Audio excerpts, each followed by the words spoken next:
You may not know that you've got bad breath, unless, of course, a close friend, partner or relative has told you. Because it can seem difficult to tell someone that they have bad breath, it's often simpler just not to mention it, hope someone else tells the person, and perhaps try to avoid the smell or person. Bad breath is a common problem, and there is no reason to suffer with it. There is plenty both you and your dentist can do to help. One way is to lick the inside of your wrist with the surface of your tongue as far back as possible. Then leave your wrist to dry for 10 seconds and smell it. The chances are that if your wrist smells, so too does your breath. But this is just indicative, not 100% accurate. You can ask a dental professional to check using a device called a halimeter. There are also some simple bad breath detectors available over the counter. There are two types of bad breath, temporary and persistent.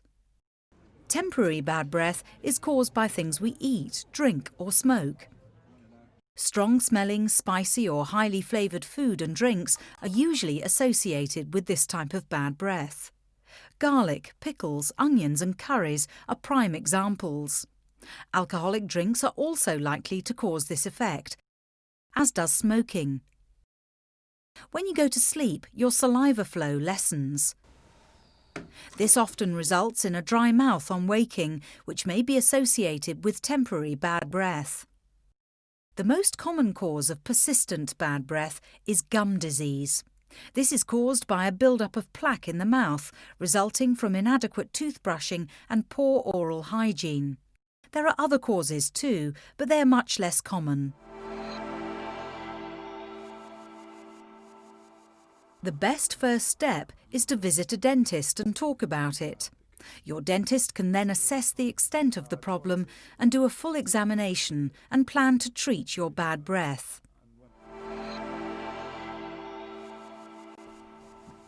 Temporary bad breath can usually be improved by brushing teeth and gums after consuming strong-smelling foods and drinks and on waking. Treating persistent bad breath requires elimination of any gum disease causing it. This may be by improving oral hygiene alone, or may also require some treatment by the dentist. Good oral hygiene at home is essential, using products accredited for the purpose. Cleaning includes between the teeth. Also, where appropriate, cleaning or scraping the tongue with a brush or scraper. Some alcohol-free mouthwashes can also help with treating bad breath.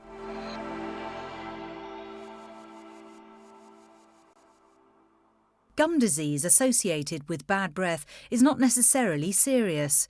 It may be mild and treatable by improved oral hygiene alone. If it is more advanced, then it can be treated by your dentist. Treatment is unlikely to be painful.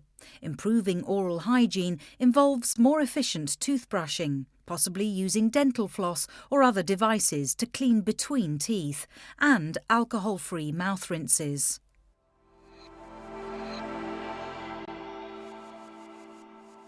How long the treatment takes depends on the exact cause. You should notice a difference quite quickly if improving oral hygiene is the solution.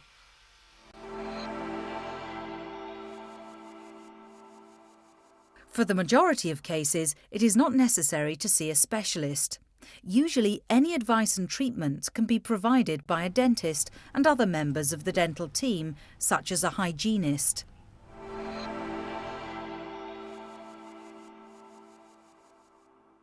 Children can get bad breath. It usually originates from the mouth, the same as for adults, with improved oral hygiene being the main way to treat it.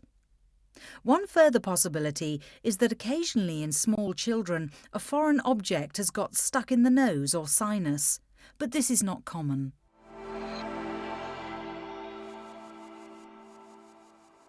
People with dentures do get bad breath, which is why cleaning dentures is very important and why they should always be left out of the mouth at night time.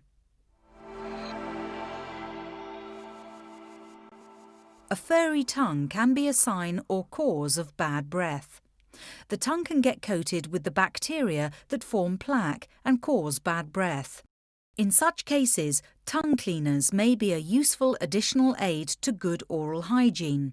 Your dentist will be able to advise on this.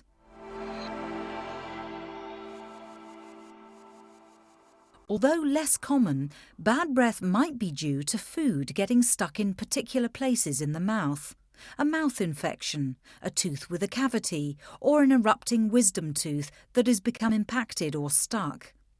There are some general illnesses that can cause bad breath, although you are more likely to notice other symptoms of these illnesses before noticing any bad breath. Some drugs and medicines reduce the flow of saliva, causing a dry mouth, and this in turn can cause bad breath.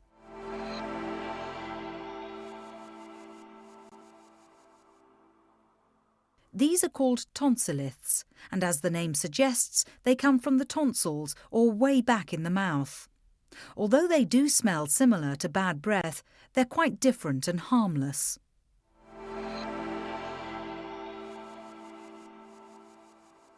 Many of us are conscious of not wanting to be socially unacceptable because of body or other odours. This is more important for some people than others, and in extreme cases it can lead to obsessive behaviour.